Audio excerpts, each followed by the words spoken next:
All right, well, back to another episode of random crap that doesn't need to be videotaped.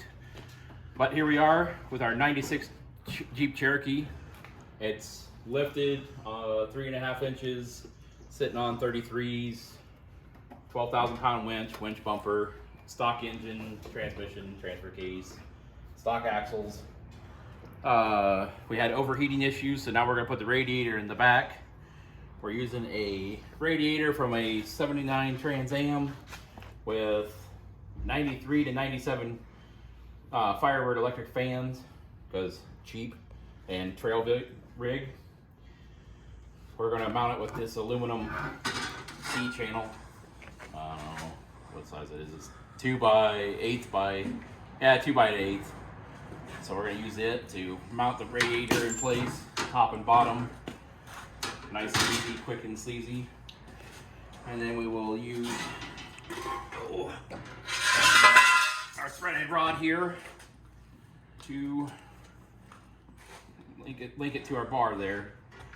We'll put one bar. The top bar will be on the back side, or the front side. Bottom bar will be on the back side to kind of sandwich it in, so we can keep an eye on it doesn't move too much, hopefully. And then we will run exhaust tubing from the which front. We got that over here. Yeah, we're gonna run that from the front to the back to the front, whatever you want to call it. So we're gonna run this piping. It's just exhaust tubing. Was it 1.5 inches? 1.75 inches. Inch and 3/4. I bought the wrong stuff. We run 1 3/4 inches. We're gonna run it up underneath the Jeep. Yeah, it's just a 4.0. What'd you say? It's 96? 96. It's a 96 generic Heep. So it's a 96 4.0. It's just a trail rig, so we don't really care what it looks like per se. I mean, we gotta do it the best we can, but we're not fabricators at all. Well, they can tell that we really don't care much anyway, because, you know. Well, that's part of being a plumber. You have piping laying around, you use it. Why not? The door's been cut down.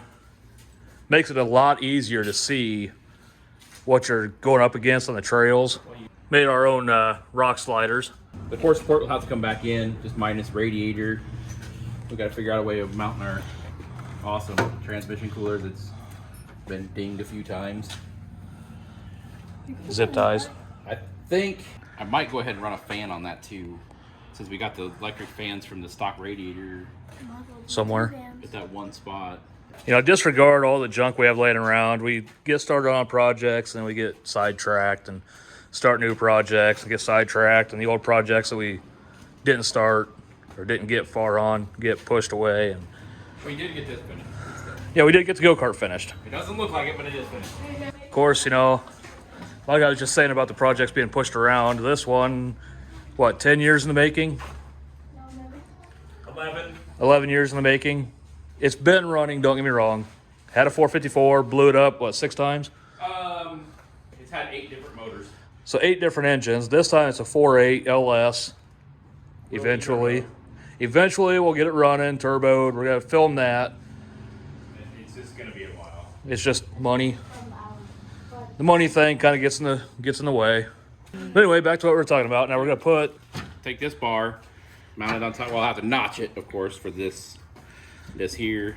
Then we'll drill our holes, bolt it in so we can take the radiator back out, because it is a trail rig and it gets beat on often, and who knows how much we're gonna have to change stuff when we're done.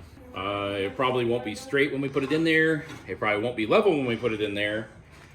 But that's why we're not fabricators, and it's trail rig, so we just don't care. It just has to work. And as you can see anyway, the radiator's had its checkered past anyway. We're all about function over fashion.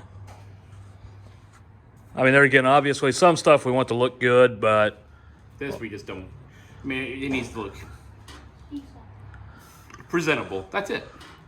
But it's a trail rig. It gets beat. All right, gonna get ready to cut. We're notching it. We're gonna notch this to where it'll fit here to here, and it won't be straight, and it'll look like dog crap. But we can clean all that up. we won't. but we could. Yeah, we will. That grinder would clean it up easy. Yeah, but we won't. Yeah, we will. No. Yeah. We got a benchtop grinder we've used like 4 times.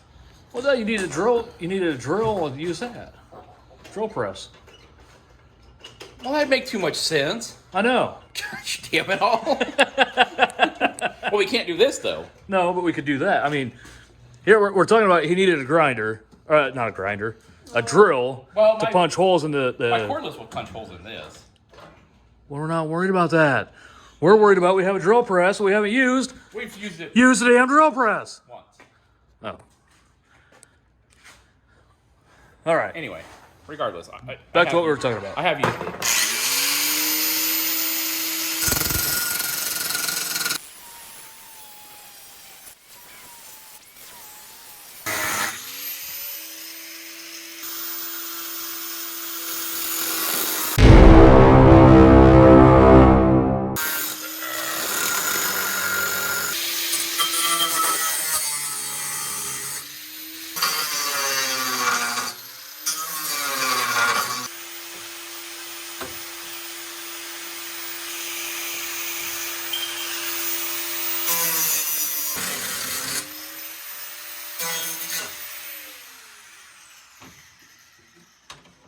Grab the bench grind the rest of that here real fast. Do what? Grab the bench grind the rest of that. Let's show our viewer. I told you it wasn't going to cut straight. And mind you, this is aluminum. It doesn't look the greatest, but there again, it's going to do what we're after. Now, I could leave it that way. I mean, it's not like it wouldn't. No, but we want to make it look decent. Yeah. And we have a bench grinder, so...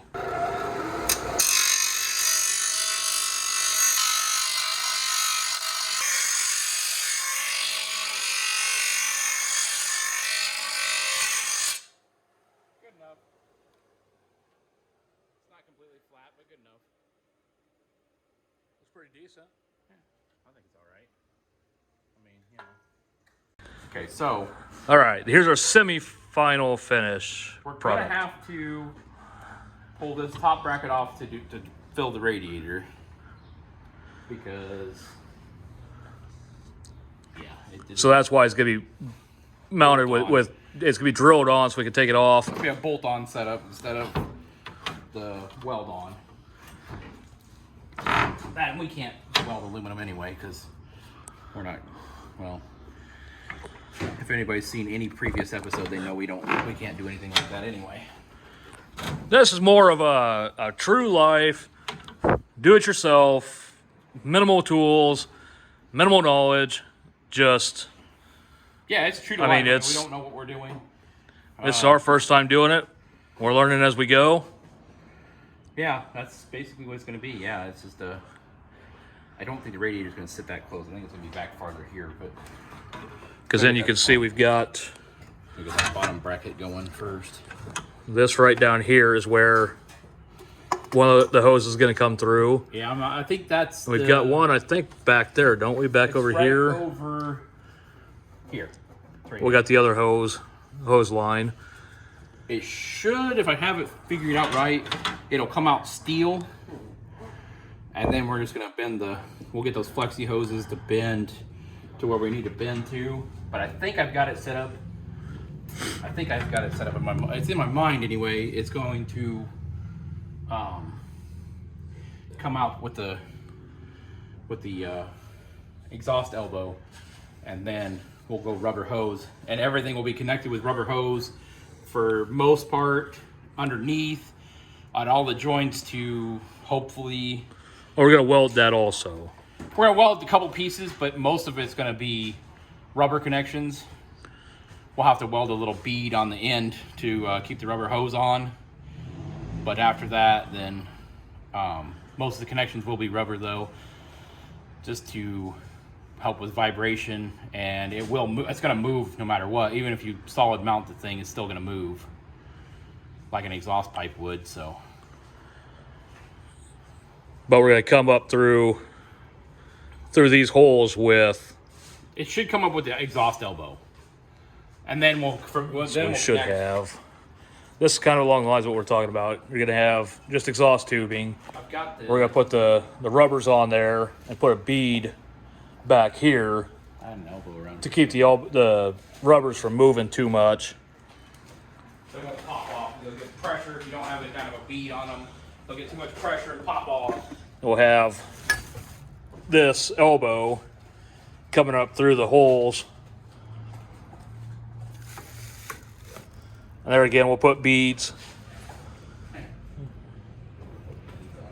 So we're gonna come off up here though. We're gonna come off that hose there. It won't be as bent as it is now. it won't look as bad. I mean, it'll be farther forward. But the piping comes up to him. We'll have to reduce down to him with a coupler. And then we'll connect there. And then upper radiator hose will go backwards like it is now. This one doesn't heat like that one does. And it'll come up in that little dead space by the spark plug wires. You can see you're gonna come down through here. Yeah, kind of like that dead space there. Down by the oil filter. Yeah. Yep. It'll be and the other one, right about in here is what we're thinking. The other one comes up right next to the exhaust, basically. If you want to get a picture of that. Yeah. It'll come up over, about this area here. Just right by the exhaust, but not quite. And I'm not flipping the camera off just so everybody knows it's just a fat finger. So that's about what we have planned. We'll see how it goes. We gotta get the piping underneath there again. I had it mocked up sort of before, so I kind of think I know what's going on. And then we gotta put the radiator support back in. And I think we'll use one of the old AC fans for the transmission cooler. I don't necessarily know if it needs it, but we might do it just to save face on the trail.